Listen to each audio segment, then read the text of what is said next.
দেশ আগে, দল অনেক পরে। দেশে সঠিকভাবে নির্বাচন না হলে অর্থনীতি, আইন শৃঙ্খলা, সোসাইটি কোথাও স্থিতিশীলতা আসবে না, স্টেবিলিটি আসবে না। আমি আবার পরিষ্কার করে আপনাদেরকে বলি, এই যে গত 1 মাস আগে যে বাজেটটা প্রদান করেছে অন্তর্বর্তীকালীন সরকার, ডিসেম্বরের ভেতরে এই বাজেটের রেভিনিউ শেষ, মানে কামাই শেষ, খরচ আরও 6 মাস বাকি থাকবে। এই যে কামাই শেষ, এই কামাইটা আসবে কোত্থেকে? কোনো ইনভেস্টমেন্ট আসবে না যতক্ষণ পর্যন্ত দেশে স্টেবিলিটি না আসে। স্টেবিলিটি আসবে না নির্বাচন না হলে।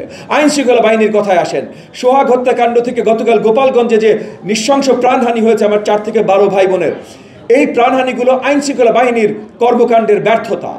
এইটা গত 12 মাসের মধ্যে ঠিক হয়নি, কারণ সরকারের স্টেবিলিটি নেই। নির্বাচন না হলে এই স্টেবিলিটি আসবে, এটা আরও বাড়তে থাকবে।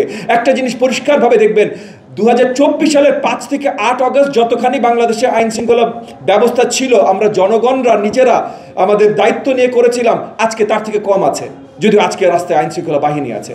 তো এগুলো ব্যর্থতা কার? এই ব্যর্থতাগুলো শুধু অন্তর্বর্তীকালীন সরকারের দোষারোপ করলে হবে না, এটা স্টেবিলিটির একটা প্রশ্ন। এই স্টেবিলিটি নির্বাচন ছাড়া আসা সম্ভব না। এই কারণে রাজনৈতিক দল অ্যাসাইড, আপনি এনডিএম, আপনি বিএনপি, আপনি জামাত ইসলাম, আপনি এনসিপি, আপনি কোন দল, কিচ্ছু আসে যায় না ভাই। দেশের স্টেবিলিটির জন্য একটা নির্বাচন প্রয়োজন। আচ্ছা, লাস্ট একটা, ওই যে উনি একটা বলছে, পরিষ্কার করে আবার সবাইকে জানিয়ে দিয়েছে যে দেশের 18 কোটি নাগরিকের দেশ আমাদের। আইন শৃঙ্খলা বাহিনীর কতখানি বেহাল অবস্থা সেটা নিয়ে আমরা ইতিমধ্যে আলোচনা করেছি। কিন্তু আইন শৃঙ্খলা বাহিনীর বেহাল অবস্থা মানে দেশের বেহাল অবস্থা এটা না। আইন শৃঙ্খলা বাহিনীর বেহাল অবস্থা মানে আমাদের এখন দায়িত্ব এই আইন শৃঙ্খলা বাহিনীকে আবার সঠিক জায়গায় নিয়ে আসা, আইন শৃঙ্খলা ব্যবস্থাকে সঠিক জায়গায় নিয়ে আসা। এবং আমরা আজকের আলোচনায় রেখেছি যে সরকার কি করলে, কি কর্মসূচি নিলে আইন শৃঙ্খলা আবার সঠিক জায়গায় ফিরে আসতে পারে।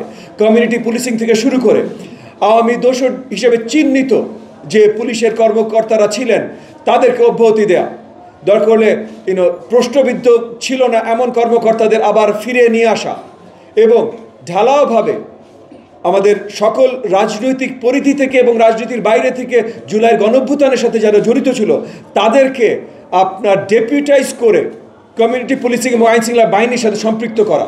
এই কয়েকটা জিনিস ইমিডিয়েটলি যদি করা যেতে পারে তাহলে আইন শৃঙ্খলা ব্যবস্থা আমরা আরও কন্ট্রোলে আনতে সক্ষম হব ইনশাআল্লাহ।